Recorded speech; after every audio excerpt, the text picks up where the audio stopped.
బాబమ్మా చాయ్ కాలే ఇంకా పెడుతున్నా నాన్న. ఇగో నాకు అనేక అట్టు చలి పెడుతుంది. చాయ పెడతానని ఇక పొయ్యి మీద పెట్టిన. ఇళ్ళ చక్కెర సాపత్తి వేసిన. ఇక పోతా అయ్యా తాగుదు బాగు. నాకు నిండా కావాలి, నాకు నిండా కావాలి. నిండనే వస్తా కొడుకా. నువ్వు అవి పెట్టుకుంటావు కదా దోశలు ఉన్నాయా? తెచ్చిన బిడ్డ. మంచి పని చేసిన. నీ కొరకు తెచ్చిన. ఆయన పెట్టుకొని తాగుదు. చలి పెడుతుంది బిడ్డ. నాకు అనే కాబట్టి చలి పెడుతుంది ఆయన. ఆయన తొందర వండుకోవాలా మరి. ఇక చలి పెడుతుందనే పెట్టిన. ఇక గిలాసలో వస్తా తాగుదు.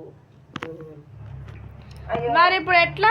అయినట్టు పోయిండో ఏమో సాయ తాగుతాడేమో అని అంటే ఇంకా అక్కలేదు మరి.